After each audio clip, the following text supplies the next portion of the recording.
This is Going Underground. I'm Afshin Rattansi. Coming up today, former London Mayor Ken Livingstone talks to us about British bombs and British troops in Iraq and Syria as our war expands across the Middle East.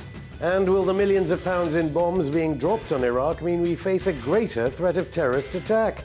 If so, why are we making cuts to our fire brigade? Plus, who is really getting all of your hard-earned cash when you retire? All this and more on today's Going Underground. A new ISIS propaganda video featuring British hostage John Cantley appeared this week. This is the sixth video to emerge, but Cantley had not been named in the UK as a hostage until his appearance in the first propaganda film. So, Going Underground made a Freedom of Information request to the Foreign Office to find out how many British nationals are currently being held hostage abroad by recognised terror groups, in which countries and by which groups. The response reads, I can confirm that the Foreign and Commonwealth Office, FCO, does hold information relevant to your request. The information the FCO holds in relation to your request is being withheld. And the reasons given? Health and safety and personal information. The Foreign Office felt that disclosure of details including location and country of captivity could significantly increase the risk to the personal safety of hostages. this despite the fact that Foreign Secretary Philip Hammond claimed in September to have no idea where murdered hostage Alan Henning was being held. As regards Mr. Henning at the moment, why can't the SAS just go in to free him? Because we don't know where he is. The Foreign Office response to Going Underground goes on to state an exemption under which it has no obligation to confirm or deny information if it would A. Prejudice relations between the United Kingdom and any other state, or C. Prejudice the interests of the United Kingdom abroad.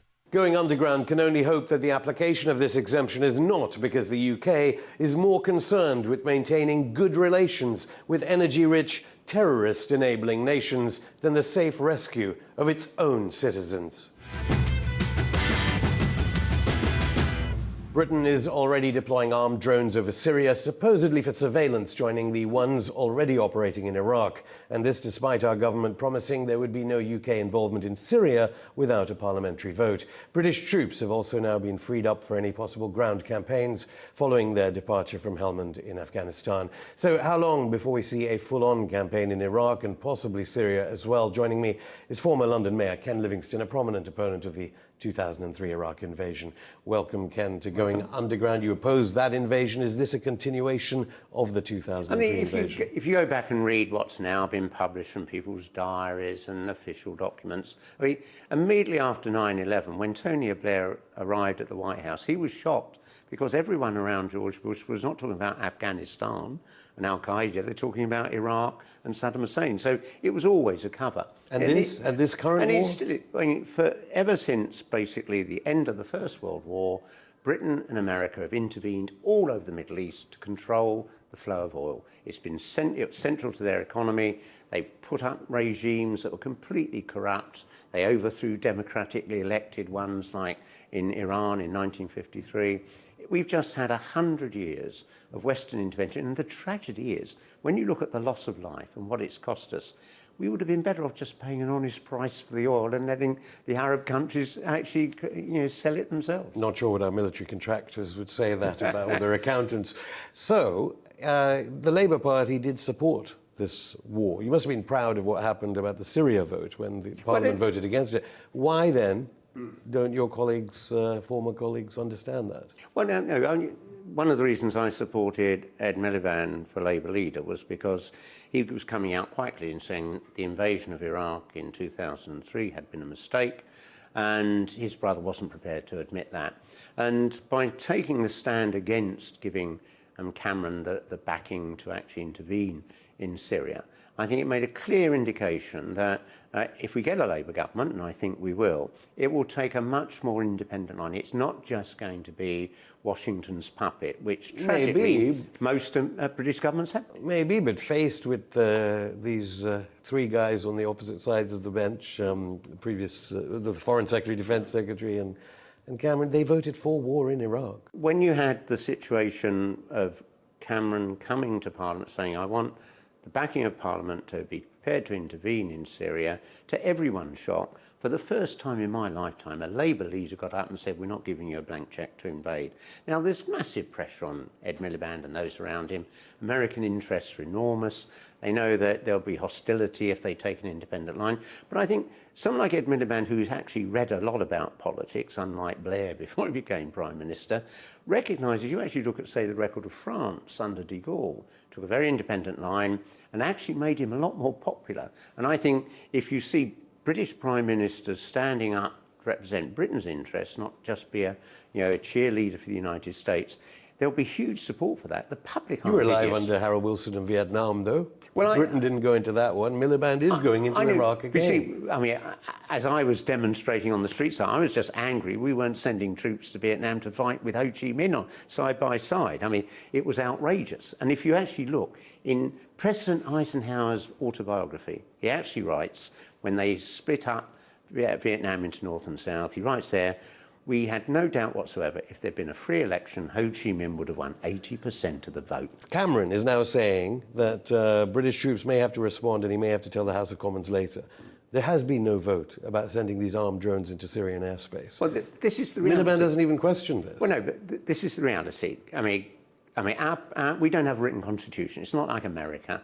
I mean, broadly, a prime minister can get away with anything as long as he can just keep that majority in Parliament. And there'll be rumblings. And so he can ignore the views of Parliament. Many prime ministers actually have. I think, though, when we get a Labour government, you'll see that it's a government that's actually going to pay some more respect to the opinions of MPs, because it knows public opinion in Britain is overwhelmingly opposed to any more involvement in America's wars in the Middle East. We've just seen hundreds and hundreds of our young men... Yeah, but we are at war. We're bombing Iraq right now. I mean, and that's wrong. And if I was, the Prime Minister today, we wouldn't be doing anything like that. But what surprises me, whether one agrees with it or not, is there's not more debate about... And the Ministry of Defence has just been forced to deny on Wednesday, forced to deny reports that Apache helicopters used in Helmand are now going to be used in Iraq. Part of the reason is we're 6 months from an election, and primarily it's about the economy. And, I mean, I would love, because all my life I've been caught up, I mean, my very first demonstration was against America and Vietnam back in about 1965 or something. I mean, all my life I've been obsessed by foreign policy. But if you look at our opinion polls, except when we actually get involved in a war, the British public are more concerned about domestic politics, not foreign policy. And whilst I would love to see everybody sitting around their television watching intense debates about foreign policy, that isn't going to happen. The next 6 months are going to be about who can get full employment, who can have a fairer Britain, who's going to make sure the rich pay their taxes and the big corporations do. Foreign policy will barely come into it. It almost never has in any election in my lifetime. So you personally were the most elected, most popular person in Europe when the mayoralty first came to the capital, as it were. You know a lot about public sentiment. When people are wearing the red poppy, they don't understand that their taxes are going to another war right now, let alone the First World War. Our media goes along with government foreign policy objectives. And I mean, if I think about it, I mean, throughout my lifetime, I've been involved in all these lefty campaigns about foreign wars, and it engages a small layer of the public. But most people in Britain are just struggling to be able to pay their rent. So the public just can't get to grips, even in an age of austerity, that some of their taxpayers' money is going into bombs on Iraq. You've got to remember, 70% of the papers British people read are owned by 5 billionaires. Murdoch, the Barclay brothers, Lord Rothermere, all completely signed up to the American Anglo Alliance, all in line on these issues. But people didn't think like that for the 2003 war, arguably. People were opposed. Well, we were very lucky because you had one of the leading figures in the British government, Robin Cook, come out and say, no, this is wrong. You did have a lot of pressure from the media then. A lot of the Tory press was beginning to turn against Tony Blair and looking for him to trip him up. And we were very lucky. But throughout most of the conflicts we've been involved in, any criticism in the media of the British Army is immediately slammed down as being disloyal. And I just think that's nonsense, because usually what our troops have been doing has not been fighting for Britain's interests, but broadly doing what America wants. We've had thousands and thousands of our young men killed fighting for America's economic interests, and this is nonsense. Well, David Cameron took time out to meet the Emir of Qatar this week. What do you think he should have been saying to him, given the sway of Arab nations on this government's policy? See, this is the tragedy of the last 30, 40 years. When we had this growth of extremism in the Muslim world, it was actually broadly funded by the Saudi Arabians and the Americans so that Russia would be dragged into war in Afghanistan. I mean, if you actually look at the records, the CIA went to see Jimmy Carter in his office in the White House in the summer of '79. They said, if you fund these fundamentalist Muslims, Russia will have to intervene. It will become their Vietnam. And they fell into that trap. But it never seemed to occur to Jimmy Carter that those fanatics might then turn on America. And the Saudi royal family and many of the Gulf states have been funding groups like ISIS and the Islamic State, and now beginning to worry, well, if they do get control, aren't they going to behead us because we're profligate and we debauched the whole concept of Islam. Yeah, but you were saying that after the 2003 invasion, and yet there was a huge debate in this country whether we should fund the kind of groups that were allied to Al-Qaeda, whatever that is, in Syria. So but this is why is that voice not being heard? Because even elite media and elites such as the ones that own our newspapers should want this information to come If I out. think back, you used to have people like Tony Benn and myself will get up in Parliament and make these statements. They would largely not be reported by much of the media. But Parliament's got less people with that sort of background and detailed knowledge anymore about just the very dodgy things we've been involved in, the very dodgy groups Britain and America funded. Let's remember, when Saddam Hussein came to power, the CIA and our intelligence service, MI6, gave him lists of communists and trade unionists that he should kill so that there'd be no threat to Western economic interests. I mean, most of these ghastly regimes at some time or other have been puppets of Western interests. Yeah, but there's nothing that David Cameron, Michael Fallon and Phil Hammond are getting out of this. I mean, what? Oh, no, they'll get a lot. When they retire, there'll be stuff on the boards of American corporations. They'll get very nice and substantial incomes. Tony Blair's worth now, we don't know who to believe, 20 million, 50 million, 60 million. I mean, most of it coming from American corporations because in those vital You really 10 years, think, I mean, what you just said there is servicemen and women are being sent at the risk of their own lives so that they can get they get their in the reward. Future non-executive directorships. They get their reward for serving America's interests. And everyone coming up through the political system knows this.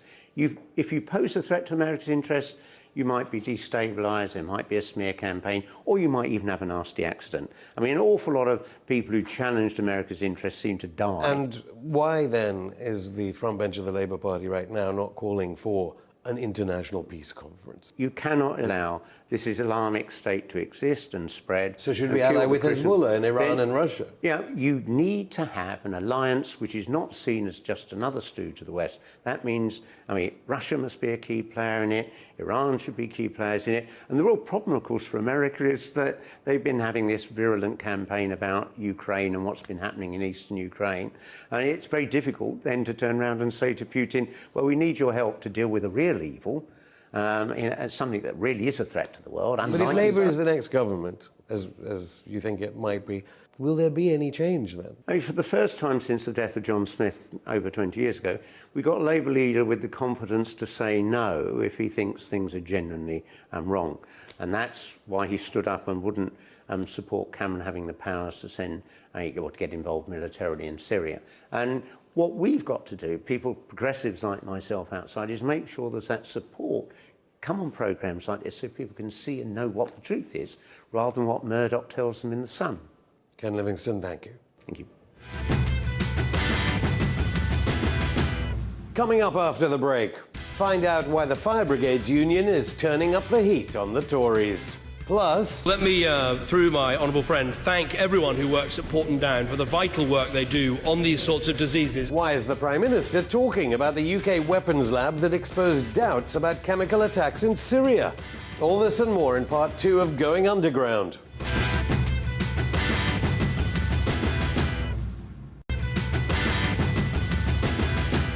Shock horror, an MP mentioned the homeless at Prime Minister's questions this week. As I walked to Parliament this morning, past the increasing numbers of people who are sleeping on Victoria Street pavements, I reflected that this government is the first since the 1920s that has presided over a real terms fall in average wages for its people.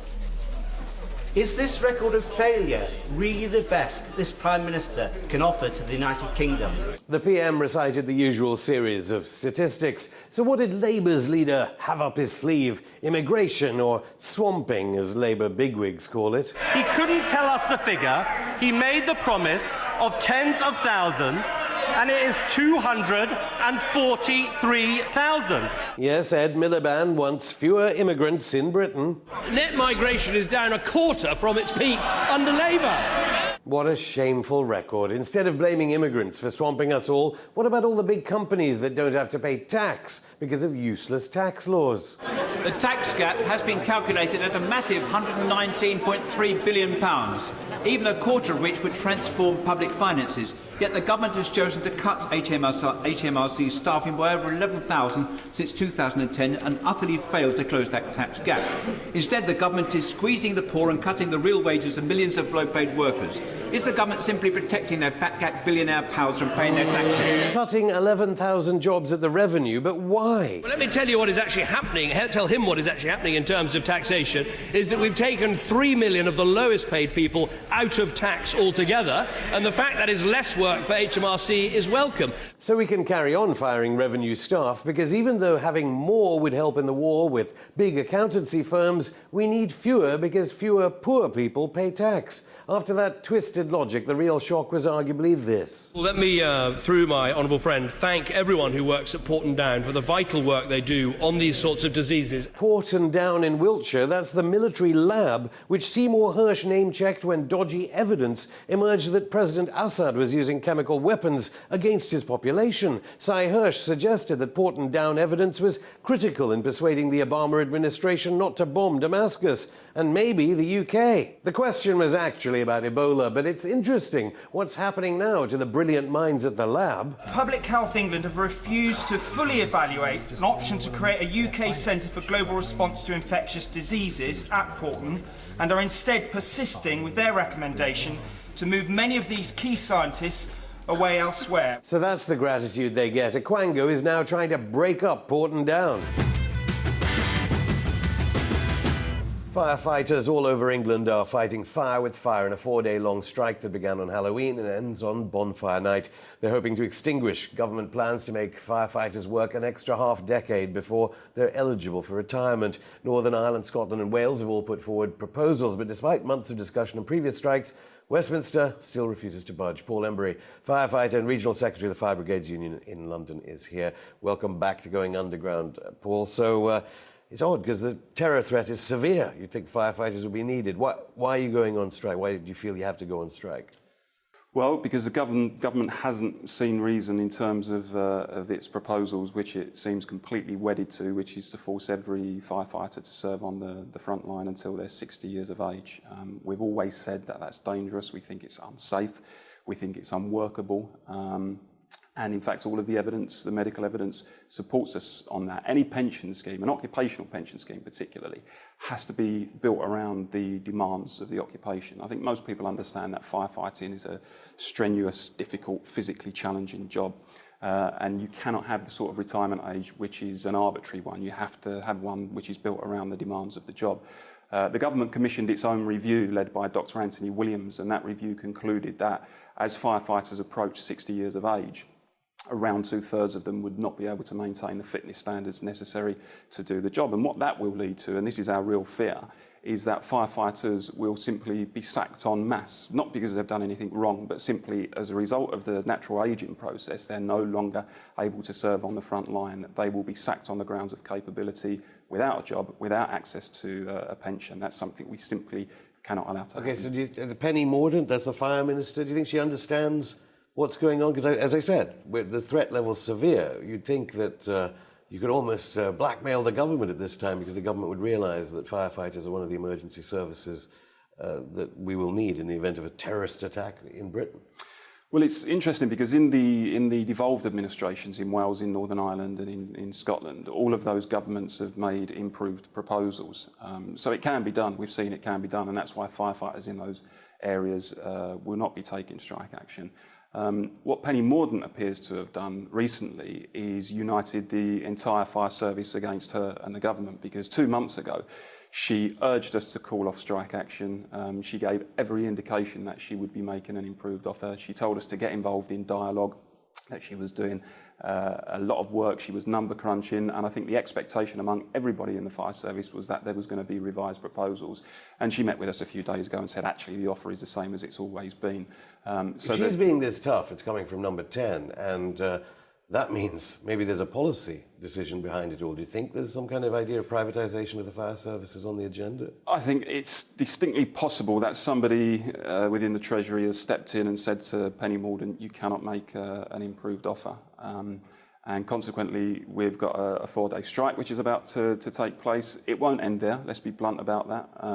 We are a very difficult union to break. The job of firefighting, by its very nature, lends itself to that feeling of solidarity and togetherness and trade unionism generally. What about this 3/4 of firefighters, there'll be no change in the pension age? What's that? Well, there's two things about that. First of all, that still leaves many thousands of firefighters. So that is true. It's only 25% of well, the firefighters. Well, we can challenge her still, figures. That's a lot, but quarter. Certainly there are firefighters whose pension age will be protected, although they're not protected from an increase in contributions. Firefighters are having their contributions to their pension schemes hiked up and are paying, in many cases, around £1,000 more every year. It doesn't mean that those firefighters are protected, for example, from the threat. All firefighters are potentially subject to the threat of being sacked if they cannot maintain fitness standards to serve on the front line. But no, to answer your question effectively, the deal hasn't changed. And the government is absolutely wedded to an arbitrary pension age in the fire service which takes no account of the job that we do.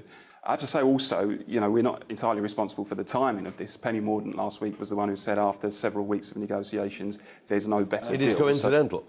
Well, I mean, certainly we have not been planning for the last few weeks to say, let's take strike action around bonfire night. And let's be blunt, if it was our intention to cause disruption around bonfire night and to mess things up for the public, we would have called action on bonfire night itself. But we haven't done that, and we've not done that for a reason. And you have to factor into that the fact that the government has said all along we had robust contingency arrangements in place, so effectively don't worry about it. Yeah, let alone the severe terror threat.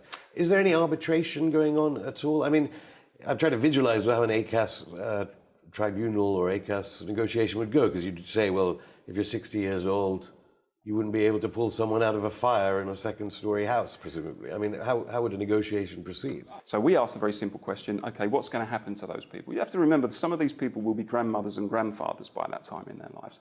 And we said, what will happen to these people? And the National Fire Service employers made it very clear that these people could be sacked on the grounds of capability. And no trade union can stand by and allow the government to rip up the pension schemes of its members and to reserve the right to sack people simply for the crime of getting old. That's what this dispute is about. And until they recognise that, it's going to go on. And if you hear their arguments, they say, look at the success of closing so many fire stations in London, your region.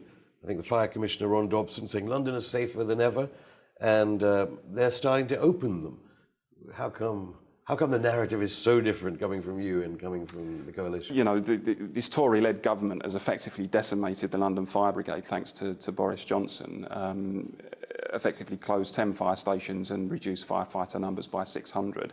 And then the Tory Fire Minister is invited to open or reopen a fire station. And we did make the comparison. It's like Margaret Thatcher opening a coal mine, and that's angered firefighters. And she's opening that station on the 25th of November. I'm sure many of our members are going to turn out and let her know what we think about her. But there is a real cuts agenda in the fire service nationally. As I said, we've seen 39 stations closed, 5,000 job losses, 20% budget cuts. All of that has resulted in increased response times, significantly worsened response times in some areas. We've seen a death already in London. Fire station closed at the beginning of this year. Woolwich Fire Station was one of them. A few weeks later, a man died in his house because the fire station was further away. Crews had to come from further afield and couldn't get to him in time. So these people have got blood on their hands. Let's be absolutely clear about it. We'll have to look into that case. But anyway, Paul Embry, many thanks again. My pleasure. On Wednesday, MPs debated the second reading of the taxation of pensions bill in the House of Commons. If you're one of the 5 million people that work in the public sector and qualify for a pension, you're dealing with one of nearly 40,000 public sector pension funds. Unfortunately for you, Britain's state pension is apparently one of the worst in Europe, according to the international think tank, the International Longevity Centre. It's worth just a third of the average salary of someone at work. On the continent, they get half. And from next year, your pension will be set at a flat rate, as long as you've paid your national insurance for 35 years. But under a new system, many people will find that they will receive less than they expect. But who is making money from the public sector pension pots funded by all of us? It's the fund managers who can now charge as much as they want as they force pension funds to sign non-disclosure agreements. Hostages to fortune, your pension fund manager can't compare exactly how much money it's even giving to the private companies. Some councils are losing as much as 3 times as much in fees as some other local authorities. Pensions Minister Steve Webb says pension funds are all about having people in the scheme looking after your interests, about making sure there's transparency so people know what's going on. Really? It was Steve, however, who previously backed away from calls to cap secret charges imposed by pension funds until April 2015. But don't worry, it's down to the Financial Conduct Authority to regulate schemes, even though the man who runs the FCA is still recovering from a financial fiasco in Hong Kong, maybe. No wonder he wants regulation to be merely predictable. One of the least understood elements of regulation, but I think anybody who's a practitioner knows that regulation, for it to be effective, has to be predictable. It's certainly predictable for the big pension asset managers in the city. The Latvian plane intercepted over Kent on Wednesday made headlines all over the mainstream media, mostly for being Russian-made. As it happens, other countries do also make planes. Boeing's are made by the US and Airbus is a French company, although you'd never know it since the manufacturer of planes is rarely an issue for media reports. Otherwise, we would have heard endless reports of a missing American-made plane instead of Malaysian Airlines MH370. But the mainstream media wouldn't want to plant suggestions that American-made planes could be anything less than safe, reliable, and in no way posing any threat to civilians. Not like Russian-made planes, which, while flying over the UK, might as well be armed drones ready to launch an airstrike on the British countryside. Perhaps a case of paranoia from the RAF, which regularly does carry out airstrikes on foreign lands, and the mainstream media, which trumpets the deaths of civilians abroad. Show's over for today. Join us on Monday when we speak to Gabriella Coleman, author of Hacker, Hoaxer, Whistleblower, Spy, about what is hidden behind the mask of Anonymous. In the meantime, you can drop us a line on Twitter at underground_RT, like our page on Facebook, or email us on goingunderground@rttv.co.uk. See you on Monday.